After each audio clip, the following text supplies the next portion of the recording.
दोस्तों नमस्कार। महाराष्ट्र में महाराष्ट्र सरकार ने जारी की गई लाडली बहना योजना आपके खाते में हर 1500 रुपए आएंगे। लेकिन 2 महीने के एक साथ 3000 आने के बाद यदि आपने हमें आशीर्वाद नहीं दिया तो 3000 रुपए निकालने की ताकत भी आपका भाई रखता है। ये शब्द आपने रवि राणा के जरूर सुने होंगे भाई। ज्यांनी आशीर्वाद दिला नाही तर मी तुमचा भाऊ आहे, ते 1500 रुपये खात्यातून वापस घेऊन घेईन, लक्षात ठेवा। दोस्तों ये जो शब्द होते हैं ना, आपके खाते में से 3000 वापस ले लूंगा, अगर आपने मुझे आशीर्वाद नहीं दिया तो ये अहंकारों की भाषा होती है। रावण ने भी यही शब्द कहा था, कंस ने भी यही कहा था। दोस्तों रवि राणा पहले ऐसे नहीं थे, रवि राणा आज ऐसे हो गए। ये शब्द रवि राणा के मुंह से आज सुनने में आ रहे हैं, लेकिन रवि राणा वो समय भी आप याद कीजिए, 2007, 8, 9 उसके बाद का 2014 तक का जो दौर है वो रवि राणा का स्वर्णिम काल माना गया है।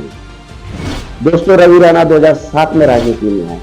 2007 में जब उन्होंने अपने दोस्तों मित्रों के साथ में सिर्फ चर्चा किया कि राजनीति में आया जाए क्या, तो उन्होंने दोस्तों ने कहा कि रवि जी आप कोशिश करें, आप प्रयत्न करें, हम आपके साथ हैं।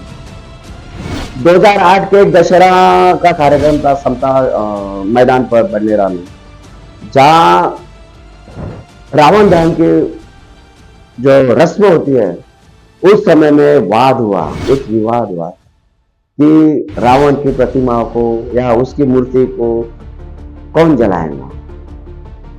तत्कालीन विधायिका श्रीमती सुलभाताई खोड़के आने में उन्होंने देरी कर दी।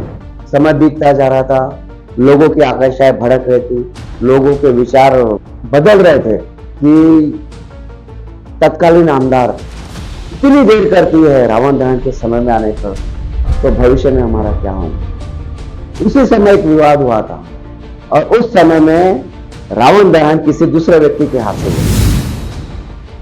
तत्कालीन समाज सेवी चंद्र कुमार जागोरिया उन्होंने ठान लिया कि सुलभाताई खोड़के को हराना है। निमित्त था रावण दहन, वो दशहरा का कार्यक्रम। और उस दिन उन्होंने रवि राणा को ऐसी जगह से बाहर निकाला जिस जगह पर कोई रहना नहीं था। सड़क टाइप जो संगठन होता है या 4-5 लोगों का ग्रुप होता है या फिर 10-12 लोगों का संगठन होता है, सोचता है, सिर्फ विचार करता है कि हमें राजनीति में आना है, समाज के लिए कुछ करना, ऐसी सोच रहती है। सिर्फ अस्तित्व में आने के लिए, भविष्य में आने के लिए कुछ मौके होना चाहिए, कुछ अवसर मिलना चाहिए। चंद्र कुमार जागोरिया ने उस रावण दहन के परिकल्पना में रवि राणा को वहां से उठाया और वो 2 साल उन्होंने ऐसा प्रचार किया बडनेरा में। तो 9 में रवि राणा का उदय हो गया। जैसा चंद्र कुमार जागोरिया जी ने कहा वैसा उन्होंने किया।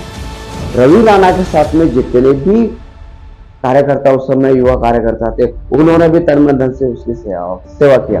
चंद्र कुमार जागोरिया के पीछे एक वलय था बाबा रामदेव का। बाबा रामदेव के संगठन के साथ में चंद्र कुमार जागोरिया जुड़े हुए थे। और चंद्र कुमार जागोरिया के ही कहने पर या उनके आशीर्वाद से या फिर उनके कहने पर रवि राणा रामदेव बाबा से जुड़ गए। बाबा रामदेव के साथ जुड़ने के बाद में, उनका आशीर्वाद मिलने के बाद अमरावती के जो लोग हैं उन्होंने रवि राणा को भी मान सम्मान देना शुरू कर दिया। और वो समय आ गया 2009 का, जब बाकायदा विधानसभा चुनाव डिक्लेयर किया गया और 2009 के विधानसभा में लोगों की मेहनत, रवि राणा का संघर्ष, चंद्र कुमार जागोरिया का मार्गदर्शन और बाबा रामदेव का आशीर्वाद, इतना सारा उन्हें आशीर्वाद मिला रवि राणा को कि तत्कालीन सुलभाताई खोड़के जो आमदार थे, विधायिका थी, वो हार गई और रवि राणा जीत। आसान नहीं था सुलभाताई खोड़के का हारना, आसान नहीं था। रवि राणा की जीत भी आसान नहीं थी। सुलभाताई खोड़के के पति तत्कालीन उप मुख्यमंत्री के पीए से सहायक रह चुके। उप मुख्यमंत्री के हमेशा वो पीए रहते संजय जी खोड़के। एक प्रशासकीय अनुभव उनके साथ में, प्रशासन पर उनकी पकड़ रहती है, आज भी है, 2009 में भी थी। लेकिन इतना सब कुछ होने के बावजूद रवि राणा चुनता है। जो जुबान होती है उस जुबान पर सरस्वती बैठना चाहिए, उस जुबान पर शक्कर होना चाहिए, उस जुबान में मिठास होना चाहिए। जो आज नहीं दिखाई देती, वो उस समय 2009 के बाद में 2014 भी आया। 2014 में भी वैसी ही हालत पैदा हुई। रवि राणा फिर से चुनकर आने के बाद 5 साल का अनुभव विधायकी का, उसके बाद में रवि राणा की जुबान चेंज। लेकिन उससे पहले मैं फिर से आता हूं 2011 में। रवि राणा आमदार बन गए, विधायक बन गए और रवि राणा की शादी की बात चलने लगी, लड़कियां ढूंढी जाने लगी। लेकिन रवि राणा की किस्मत में कोई और स्त्री लिखी हुई थी, शायद नवनीत राणा की रोकी। बाबा रामदेव के संगठन में, वहां के उनके अधिवेशन में, उनके सत्संग में या उनके जो कार्यक्रम होते थे, उसमें नवनीत राणा की भी एंट्री होती। नवनीत राणा की पढ़ाई लिखाई टोटली मुंबई में, बाबा रामदेव के आश्रम भी मुंबई में, उनके कार्यक्रम भी होते हैं। नवनीत राणा की रवि राणा से उस वक्त मुलाकात, बातचीत चल निकली पड़ी। चंद्र कुमार जाजूदिया के पास में पहुंची, रवि राणा के माता पिता के पास पहुंचे, बड़े भाई सुनील राणा के पास पहुंचे, माधुरी जी और उनकी जो रवि राणा की जो 2 बहनें, उनके पास भी बातचीत पहुंची।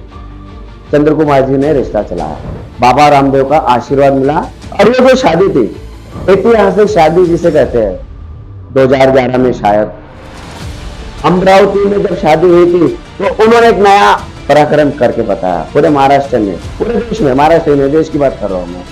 इस देश में जो सामूहिक विवाहों का जो रिकॉर्ड होता है, एक ही सामूहिक विवाह में 3500 जोड़ों का विवाह लगाना और उस सामूहिक विवाह में खुद की भी शादी करनी। दोस्तों, अमरावती में करीबन 10 लाख लोगों का प्रवेश उस शादी में था। यानी 10 लाख लोगों ने बाकायदा आशीर्वाद दिया रवि राणा और नवनीत राणा जी को। शादी धूम धड़ाके से हुई, बहुत सारे लोगों ने फ्रेश शादी आती, लेकिन इसमें थोड़ा सा कलंक भी लगा। जो जोड़े आए थे वो पहले से ही शादीशुदा थे, ये भी कलंक कहा जा सकता है।